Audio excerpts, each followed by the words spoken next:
Let's start by giving our praises to the Most High, whose true name in Hebrew is Yahweh, in the name of his only begotten Son, whose true name in Hebrew is Yahweh Shai, and the Holy Spirit, which is the Rakah Quadash.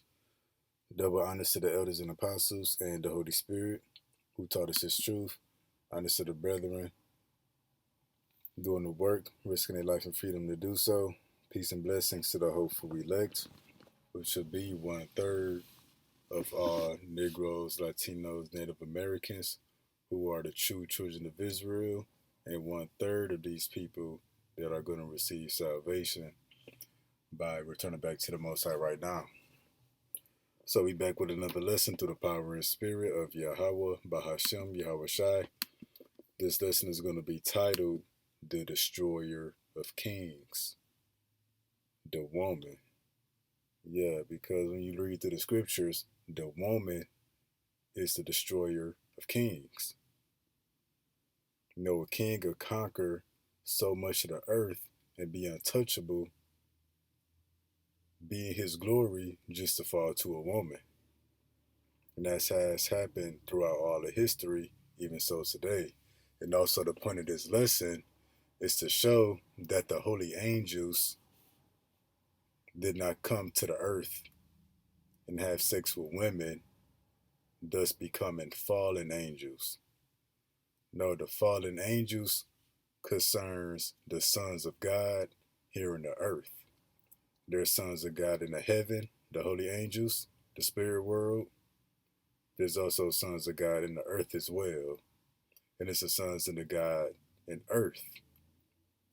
The chosen people of the Most High is they who have fallen to a lower state.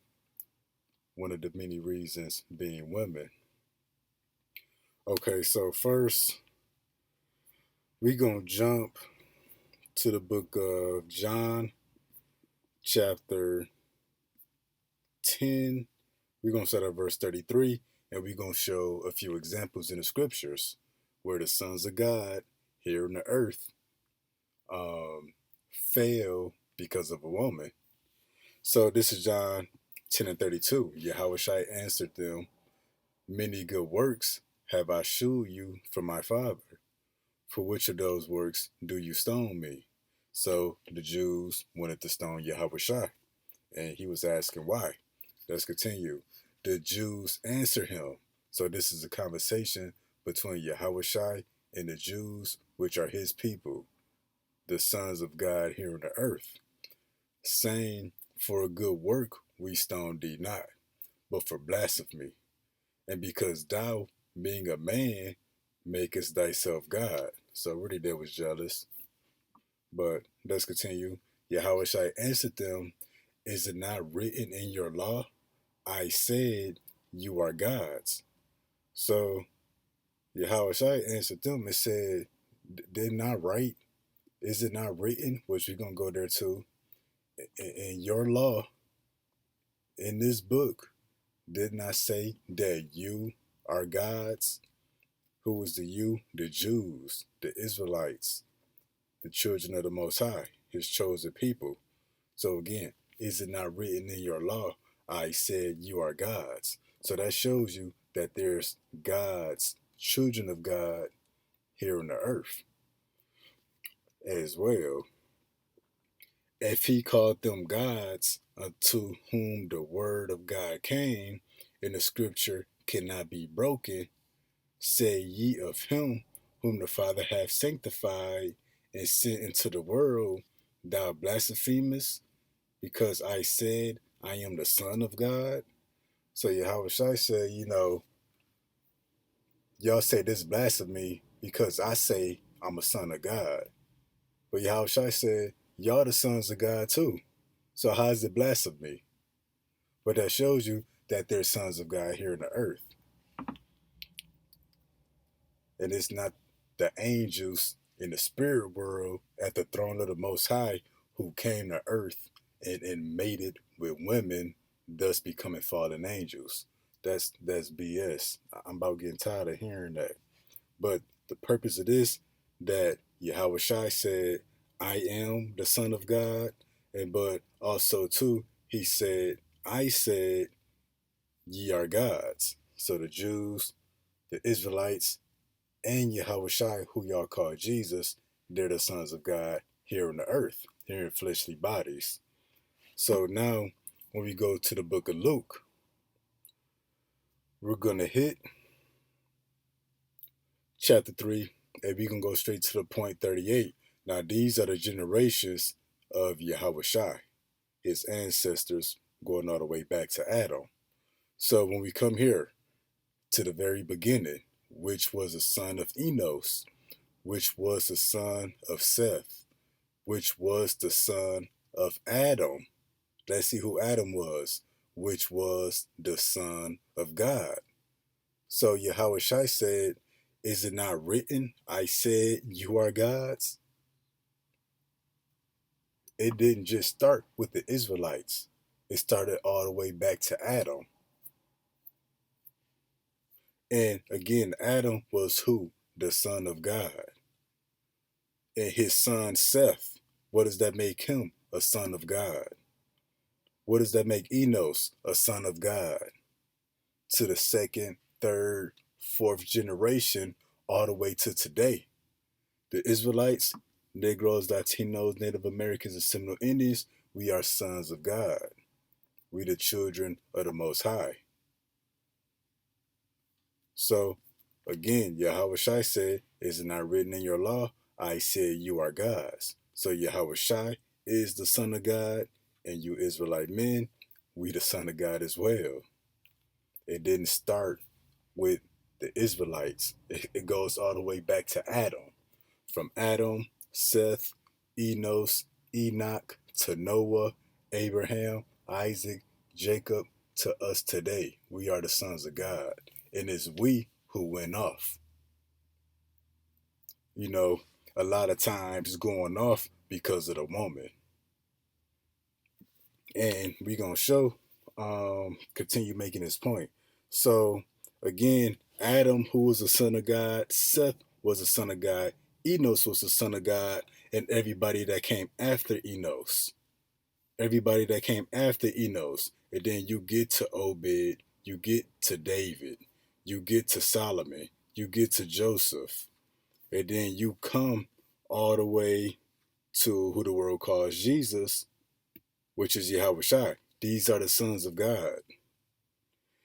And when we go to Genesis 4, we going to go straight to the point. Verse 25.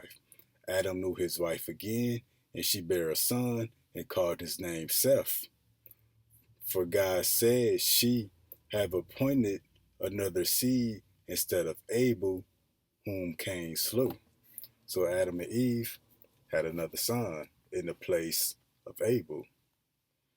And to Seth, to him also there was born a son, and he called his name Enos. Then began men to call upon the name of the Lord. So from Adam to Seth to Enos, then the children of the Most High, the sons of God, began to multiply in the earth. It was at this point, the sons of God began to multiply in the earth. It wasn't just Seth. It wasn't just Adam. No, it was Enos and then his descendants, those that came after him. That's why going back to Luke 3 and 38, when we start at 38, it says, which was the son of Enos, the son of Seth, the son of Adam, which was the son of God. If Adam was the son of God, that makes Seth the son of God. That makes Enos the son of God. And then what Genesis 4:26 say? After Enos, then began men to call upon the name of the Lord. So it didn't begin with Enos, it began with Adam. But after Enos, that's when the sons of God began to be multiplied in the earth. To what? To serve him, to call upon his name here in the earth, just like the angels in the heavens. Okay, so now that we know that there's a chosen people, beginning with Adam, down to Enos, down to Noah, down to Abraham, down to David, the Israelites who are the sons of God, let's begin to dig deeper. Okay, so now we gotta hit Genesis 6:2. And it came to pass when man began to multiply on the face of the earth. This not talking about any man. There's been plenty of men in the earth, but these men that began to multiply on the face of the earth, um, skip that point. We're gonna go to verse 2. That the sons of God saw the daughters of men, that they were fair, and they took them wives of all which they chose. So when it says the sons of God, this not talking about angels in the spirit world, the holy angels like Michael, Gabriel, Uriel. No, this is talking about the sons of God here on the earth. And just as a reminder, who was the first son of God in the earth? Well, let's show. Let's go back. It was Adam. Adam, which was the son of God. Then to Adam was born Seth, which makes him a son of God. Then to Enos, which was a son of God. And then it says, from that point of Enos, then begin men to call upon the name of the Lord. So the sons of God was multiplying in the earth. And then that's why after Enos, you got Canaan, Maliu, Jared, Enoch, Methuselah, Canaan, Salah, Heber, all the way down to Abraham, Isaac, Jacob. So those were the sons of God. But we reading about the sons of God in the book of Genesis because the sons of God didn't start with Israel. That goes way back to the beginning with Adam, who is a son of God. And then what? They took the daughters of men. Okay, and then now let's go to the source when Yahushua told the Jews, is it not written in your law, you are gods? Let's go there. I have said, ye are gods, and all of you are children of the Most High. Not all people on earth, but the chosen bloodline that descends from Adam to the children of Israel, to the Jews, whom Yahushua had to remind that y'all sons of God too. I have said you are gods, and all of you Jews, you Israelites, you Negroes, Latinos, Native Americans, and Seminole Indians are children of the Most High. It says what? But ye shall fall, but ye shall die like men. Why will we die like men, even though we the sons of God, eternal, angelic spirits? Because we in this flesh. And fall like one of the princes.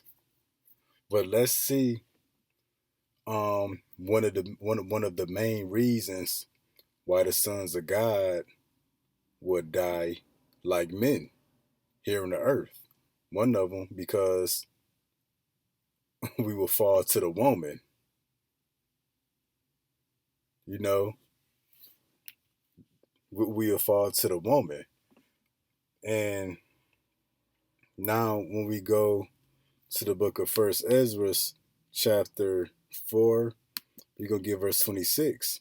Yeah, many there be that have run out of their wits for women. What does it mean to run out of your wits? When we take this word wits and look it up, it says mental sharpness, intelligence. So that's dealing with your mind. So people have run out of their wits. People done lost their damn mind for women. Not thinking straight, making wrong decisions all over the place. So yeah, that's very so much the case today, but going way back.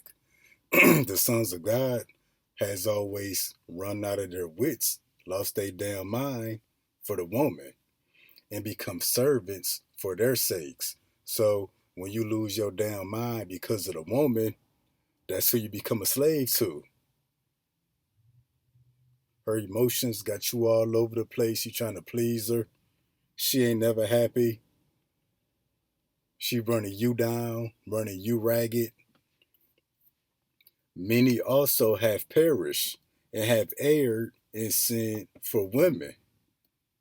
Yeah, that's the case for all men today, even so back then, but more in particular, the sons of God. Many of the sons of God have perished and erred, meaning went astray and sinned for women. So when we come back to Psalms 82 and 6, I have said you are gods, the chosen people, whom the Lord chosen from the beginning, beginning with Adam, down to the Israelites. All of you are children of the Most High, but you shall die like men. Why would we die like men? Because we will err, we will sin, which leads to what? Which leads to death. And what's the beginning of all of it? In most cases, the woman. And then we're going to go back to the very beginning where the woman caused a son of God, Adam, to err and to sin. And for that, death was brought to the sons of God, the first one being Adam. But it didn't stop with him. So I guess we're going to get that first example right now. We're going to go straight to the point. This is Genesis chapter 3. We're going to get verse 4. And the serpent, which is not a literal snake, said unto the woman, you should not surely die. Because the Lord told Adam and Eve what? You can eat all the fruits of these trees except this particular fruit from the tree of knowledge of good and evil. So if it's dealing with knowledge, lets you know it's not a literal fruit, it's not a literal tree. It's dealing with doctrine and information. For God doth know that in the day you eat thereof, then your eyes shall be open, and you shall be as gods, knowing good and evil. So this fruit would expose you to particular information, and information that would lead you astray and lead you into sin. But that's why it says knowing good and evil. And means also Adam and Eve already knew the good, but they would learn evil. And when the woman saw that the tree was good for food, and that it was pleasant to the eyes, and the tree to be desired to make one wise. To make one wise for what? Wise for evil, because they already knew the good. She took of the fruit thereof and did eat, and gave also unto her husband with her, and he did eat. Now, this is a simplified chain of events, but as fast as we read it, it didn't happen that fast. She didn't just take a bite of an apple and then Adam took the bite of the apple or the fruit, because it wasn't a literal fruit. It was doctrine and information. It was knowledge of evil, becoming wise and rebellious, living a certain lifestyle that wasn't pleasing to the Most High. So Eve was deceived by the serpent. And then you know how women do. We go get into it. They will bug you. They will nag you to death. They'll trick you. They'll say, you don't love me if you don't do this. Or if you want to be with me, prove it, do this. That's what happened to Adam. And then what do we get in 1 Ezra 4:26? Many have ran out of their wits for women. So Adam was run out of his wits. Eve was making Adam lose his damn mind. And what? When he bit of the fruit, when he began to live that certain lifestyle that the Lord warned them not to live, which was an evil, wicked lifestyle, Adam became no longer a servant of the Most High, but he became a servant to the woman. Many also had perished. So yeah, because of that mistake, because he erred and sinned for the woman, the son of God, the first one being Adam, he would die. Because the scriptures tell you that lust leads to sin, and then sin leads to death.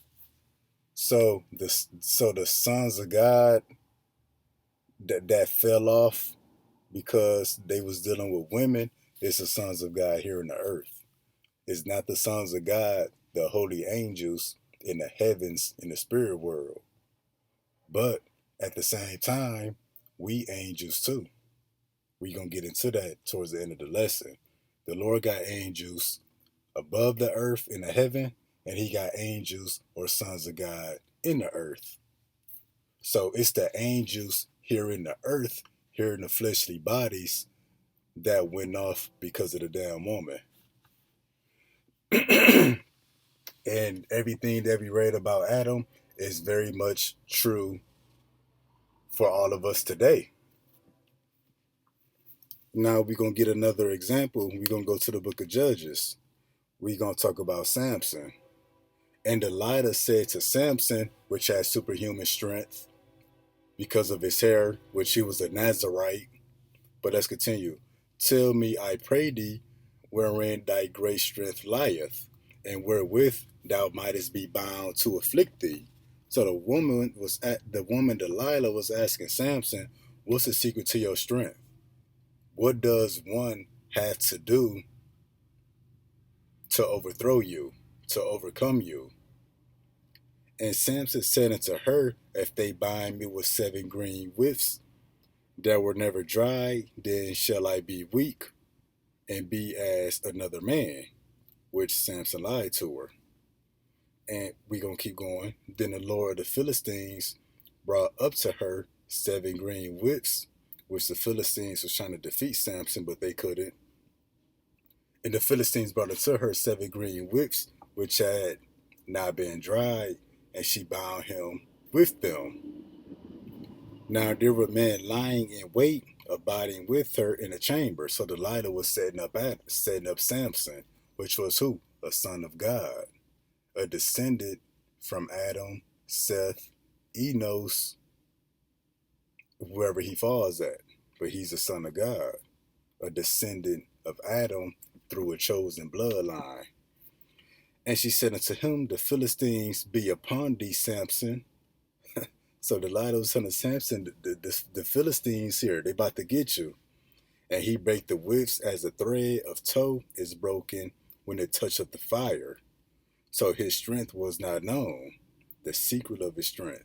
And Delilah said unto Samson, behold, thou hast mocked me and told me lies.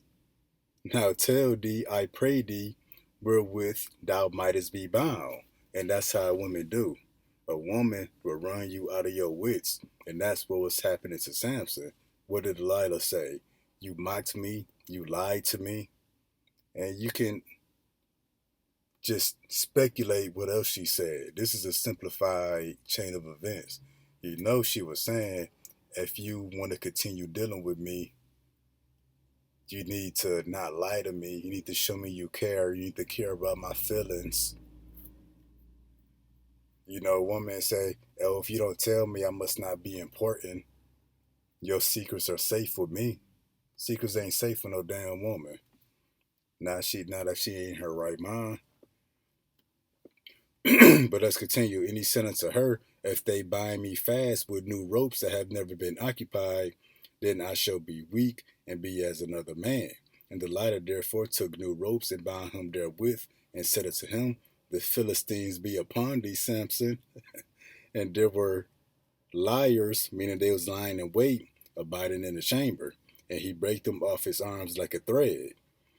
And Delilah said unto Samson, hitherto thou hast mocked me and told me lies, and tell me wherewith thou mightest be bound. And he said unto her, if thou weavest the 7 locks of my head with the web.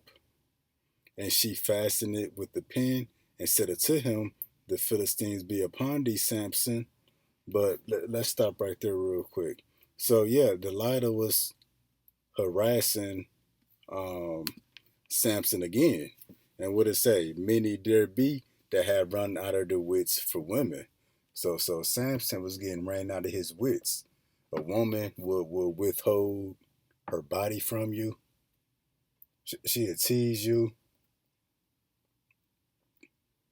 Yeah, a woman can get. That's why the scriptures say, "All wickedness is little to the wickedness of a woman." And she fastened it with the pin and said unto him, the Philistines be upon thee, Samson. And he awaked out of his sleep and went away with the pin of the beam with the web.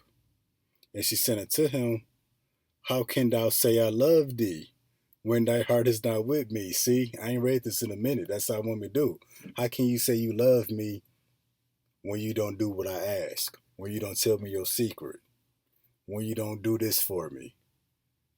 That's the case today.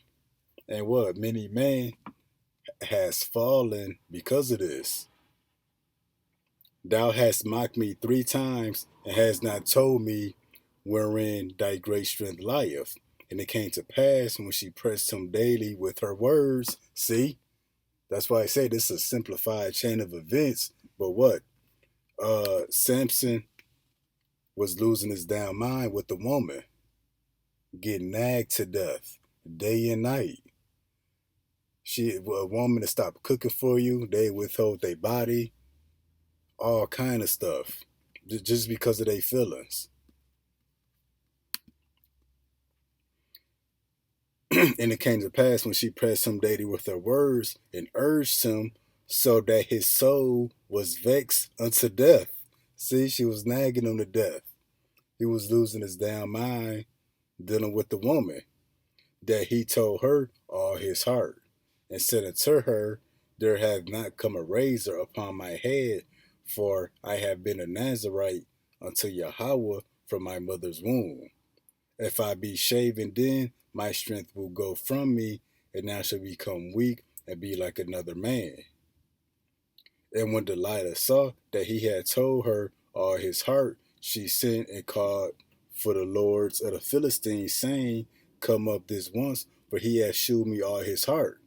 Then the lords of the Philistines came up unto her and brought money in their hand, and she made him sleep upon her knees. She rocked him to sleep, and she called for a man, and she caused him to shave off the 7 locks of his head, and began to afflict him.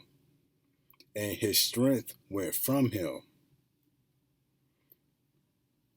And she said, the Philistines be upon thee, Samson. And he awoke out of his sleep and said, I will go out as at other times and shake myself. And he was not, that the Lord was departed from him. So what? The Lord departed from him because the woman caused him to go off. And then what happened at the end of that story? Samson perished. He went out with a bang, but he died. Adam, the Lord departed from him. Because at the end of the day, Adam died. But let's get another example real quick. So we're going to go to 1 Kings chapter 11. We're going to get verses 1 through 10. This is dealing with Solomon, who is what? A son of God here on the earth. And another son of God who went off because of the woman, which is the sons of God in the earth, in the flesh, that goes off because of the woman. But King Solomon loved many strange women, together with the daughter of Pharaoh, women of the Moabites, Ammonites, Edomites, Zidonians, and the Hittites, of the nations concerning which the Lord said unto the children of Israel, this is in the law. I know for sure in Deuteronomy, you shall not go into them, neither shall they come in unto you. So the Lord said, the sons of Israel are not to take the daughters of the other nations. And you should not give your daughters to the men of the other nations, because they turn your heart from me. You should not go unto them, neither shall they come unto you, for surely they will turn your heart after their gods. Idol worship. Solomon clave unto these in love, and he had 700 wives, princesses, and 300 concubines, and his wives turned away his heart.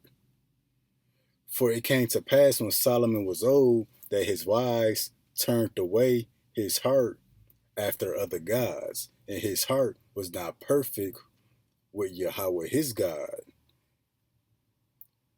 as was the heart of David his father. For Solomon went after Ashtoreth, the goddess of the Zidonians, and after Milcom, the abomination of the Ammonites. And Solomon did evil in the sight of the Lord, and went out fully after the Lord. Went not fully after the Lord, as did David his father. And then Solomon built an high place for Chemosh, the abomination of the Moab, in the hill that is before Jerusalem, and for Molech,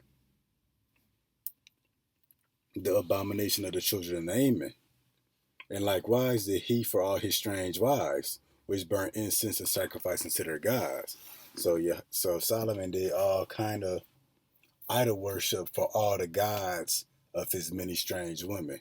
And the Lord was very angry with Solomon, because his heart was turned away from Yahweh, God of Israel, which had appeared unto him twice, and commanded him concerning this thing, that he should not go after other gods, but he kept not that which the Lord commanded.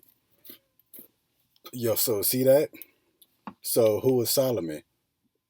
A son of God, the chosen descendants of Adam, who will serve Yahweh Bahashim Yahweh Shai here on the earth, just as the angels, the sons of God, do in the heavens.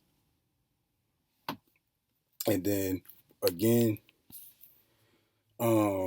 first Ezra 4:26.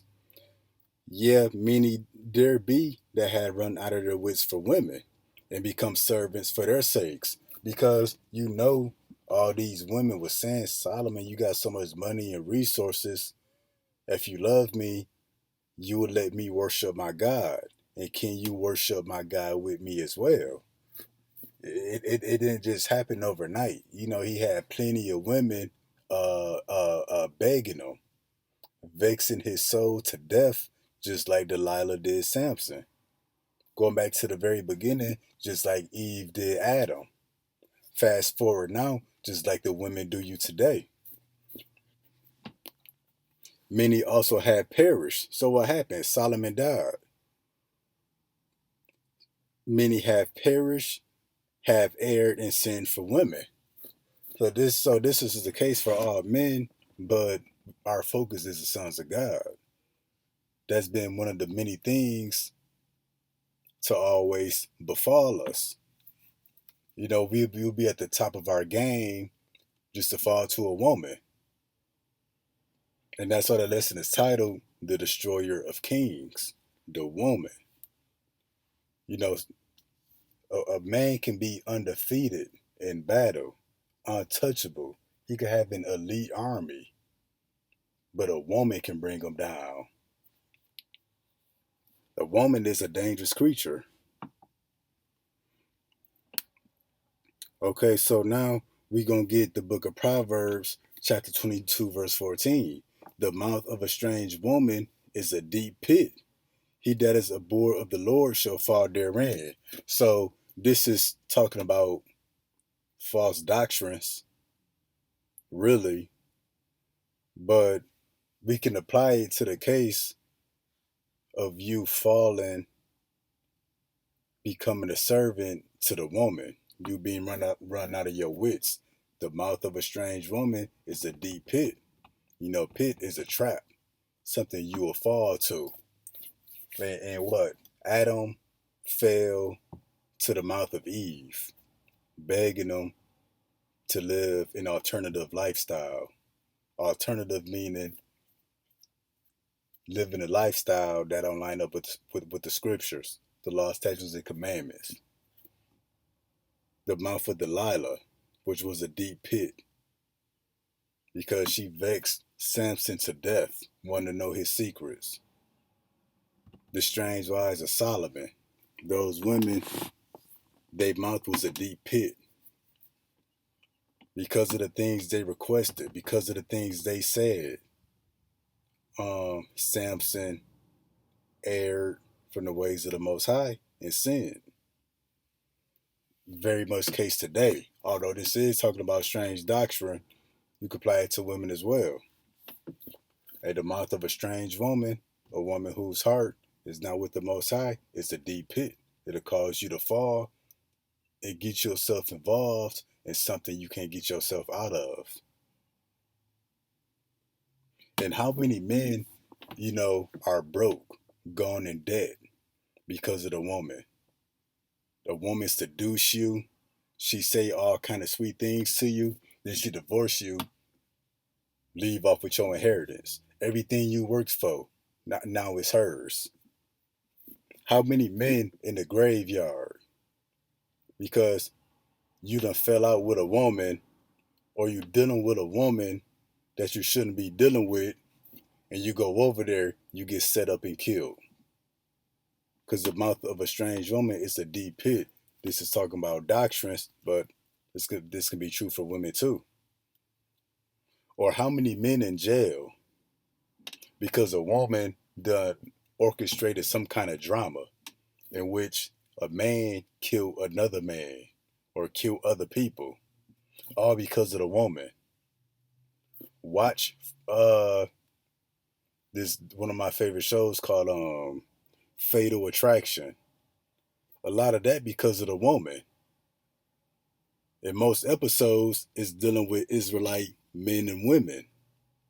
It's some kind of love triangle, or the woman jealous. But let's get to the next verse. This is Proverbs 27 and 15. A continuing dropping in a very rainy day, and a contentious woman are alike. Again, a continual dropping in a very rainy day, and a contentious woman are alike. So a woman that's nagging you to death, won't shut up, nagging you day and night, doing all kind of petty BS on the side, being over emotional, over dramatic. The Lord said that's like raindrops on a rainy day. It says a very rainy day. In a very rainy day, when it's raining hard and fast, if you try to count the individual raindrops, you can't count it. It's coming back to back to back repeatedly. And that's how a nagging woman can be. So that's what happened in the case of Adam, our first example, the case of Samson, the second example. And I just want to go to a particular verse dealing with Samson.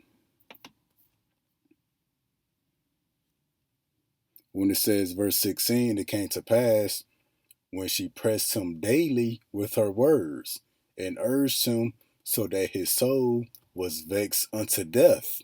So she was stressing Samson out. That's why First Ezra 4:26, many there be that have run out of their wits for women. Yeah, because a woman, the nagginess, the pettiness of a woman is like the raindrops on a very rainy day. It don't stop. Consider this: when you go to sleep and wake up on a rainy day, it's still raining. Well, that's like the woman. While you sleep, getting your rest, she plotting what she gonna nag you and bug you with next. So now let's go to the book of Proverbs 31 and 3. Give not thy strength unto women, nor thy ways to that which destroyeth kings. What destroyeth kings? In many cases, it be women. And what did Samson do? He gave his strength to the woman. The secret to his strength being his hair. So what? Whatever your strength may be, don't give it to the woman. If it's your finances, don't give a woman all your damn money. If it's your time, don't give your woman all of your damn time. And even if you got a business or corporation, really the woman don't need to be a part of that because she get over emotional upset at something, she don't have her way, she gonna what? She gonna sabotage your business, get you fired from your job, empty out your bank accounts. Women shouldn't be holding your debit and credit cards. She shouldn't have access to the bank account. What the scriptures say, give not thy strength unto women. Also, too, need to watch who you had these babies with. Because the woman, it's a business to a woman. You know, she get pregnant by you, knowing that the government gonna give her all of your stuff and make you pay child support and this and that, which is unlawful. The woman gonna do that's you giving your strength to the woman. Whatever gives the woman leverage over you, don't give the woman leverage over you. Whatever it may be, your wallet, money, your time, a baby. Because it's a saying that I heard: a man to become successful and become a millionaire to bring his money back home to his family, his wife and his children. But a woman becomes a millionaire to leave the man. That's the first thing she gonna do. I don't need you no more. Give not thy strength unto women, anything that makes you a valuable man. In the case of Adam, our first example, what made him valuable? He walked in the days of the Lord. So what was his strength? Keeping the law, statutes, and commandments. So the thing that gave Adam value, Adam let Eve take that away from him. So what? Adam also partook in that alternative lifestyle following Eve. Samson, in that case, what made him valuable? What gave him his strength? It was his hair. And it's not just about the hair. He walked in the ways of the Lord, which he was a Nazarite. And what? He gave his strength to the woman. Because as a Nazarite, you know, it's a vow to let your hair grow, to not drink alcohol, vinegar. So what? When his hair got cut, even though he didn't cut it, the woman, the Philistine, cut it. The vow was broken. That's a sin against the Lord. And Samson, um, what gave him his strength? What made him valuable? That he walked in the ways of the Lord. Well, he gave that up. The thing that made Solomon valuable, he gave that up when he burnt incense and built altars to the gods of his strange wives, the other nations. Give not thy strength unto women, nor thy ways to that with the joy of kings. So whatever makes you valuable as a man, don't give that over to the woman, because she's gonna use that to gain leverage over you, to gain the upper hand over you. Like me personally, in my case, I got a very simple, minimalistic life. I don't have a lot of time. Well, I have a lot of time, but I don't because of what I do for the Lord. So my time is the thing that makes me most valuable, because the time that I'm able to dedicate to the Lord. Now, what would mess me up if I gave all my time to the woman? That would be the equivalent of pretty much what Adam, Samson, and Solomon did.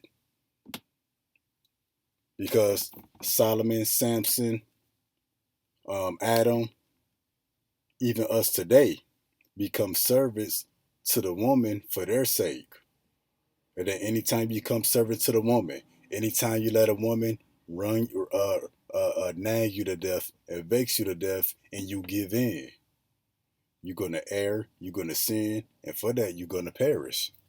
So the sons of God that fell off because of the women here on the earth is the sons of God in fleshly bodies here on the earth. Because what did Psalms 82:6 say? Is it not written, you are sons of God? let's just go back there.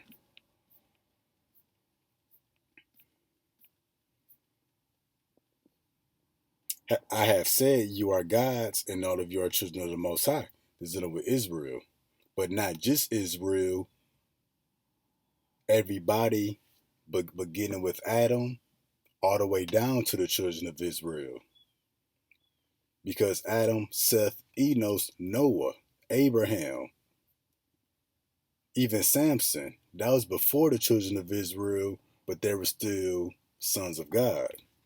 It says, what? But ye shall die like men and fall like one of the princes. And what's the main reasons that the sons of God always fall? It's because of the woman. So now we're going to continue to the book of Second Ezra, chapter 1, verse 38. Because, like we've been said many a times, it's the sons of God here on the earth. Their angels and fleshly bodies is them who fell off because of the woman. Not the sons of God, not the holy angels in the spiritual world at the throne of the Most High. It's that because the Lord got angels in the spirit world, he got angels in the earth. That would be us. So there's no such thing as a fallen angel. An angel, they got kicked out of heaven for rebelling against the Most High, kicked out of heaven for dealing with women in the earth. No, it's dealing with the sons of God here in the earth. So when we hit Second Ezra chapter 1, verse 38, and now, brother, behold, what glory, and see the people that come from the east, unto whom I will give for leaders Abraham, Isaac, Jacob, Hosea, Amos, Micah, Job, Obadiah, and Jonah. So these are dealing with what? Servants, the prophets. The Lord said they're leaders. Nahum, Habakkuk, Zephaniah, Haggai, Zechariah, and Malachi. The servants, the prophets, the Lord said they are leaders. The prophets are back today through regeneration. And what would that make them? Leaders, which is called also an angel of the Lord. So these are the sons of God here on the earth. Abraham, Isaac, Jacob, Adam, Samson, Solomon, David, Peter, Paul,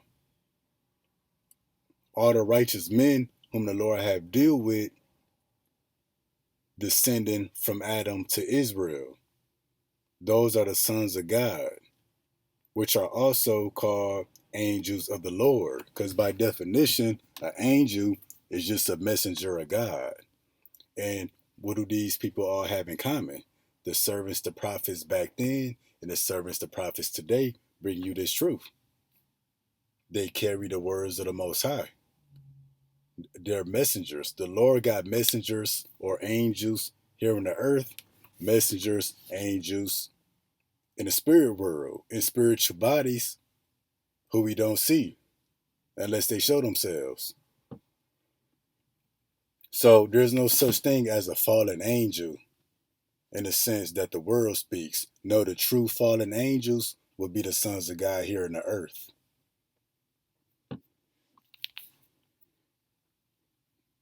And that's why when we come back to the book of Genesis 6 and 2, when it says that the sons of God saw the daughters of men. Who are the sons of God? The people whom the Lord sent for leaders to be his messengers to his people here on the earth. The men of Israel. But even before Israel, beginning with Adam. Because who was Adam again? Which was the son of Enos, which was the son of Seth, which was the son of Adam, which was the son of God. So the sons of Adam, they're the sons of God as well. Not the other nations that come from Adam, but the particular men, the particular sons of Adam who later became the children of Israel. They are the sons of God that went off because of the woman. Back to Psalms 31:5, give not thy strength unto women, nor thy ways to that which destroyeth king. So whatever makes you a man of value, don't give that over to the woman. She'll overthrow you, causing you to fall, causing you to err from the ways of the Most High, which will cause you to perish. And those of us in this truth today, if you're doing the work of the Lord, keep doing the work of the Lord. Don't let the woman distract you from that. If she withhold her body from you, she stop cooking for you, she nag you to death. If it get that bad, just leave her. And I gotta take my own advice. Yeah, because the sons of God has always have always went astray because of the woman. Well, let's not repeat that same mistake no more today. And that's the beautiful thing about the truth. That's one of the many flaws that we have that we learn to correct. We learn temperance, self-control, patience, endurance, and we detach um, from earthly things, and we don't so much fulfill the lust of the flesh, because that's ultimately what it go back to. A man love a woman in bed, and because of that feeling, he'll give his strength to the woman. He'll do whatever the woman say, whatever the woman ask, if she beg and nag him enough. And women know that. I might not get it now, but if I keep begging them, keep nagging them, keep doing this and that for them, the woman knows she gonna get what she want, because that's how they operate. Um, so yeah, that's it. So hey, we the sons of God that went off. We the angels in the earth that went off, and our people are still doing it today, every day. But the men of the Lord who wake up to this truth, um, that's one of the many flaws we should be correcting. No longer erring and sinning because of the woman. That's the reason we here in the first place. People talk crap about Adam, like, man, Adam shouldn't have ate that fruit. Adam shouldn't have listened to Eve. Well, a lot of you men still committing the same act today. Really, the act of adultery. Your heart departing from the Most High and becoming a servant to the woman. When you let the woman run your house, make decisions for you, dictate your day to day. Yeah, as long as you let the woman do that, you committing the same act that Adam fell victim to because of the woman. So, Lord willing, that was edifying. Till next time, Shalom.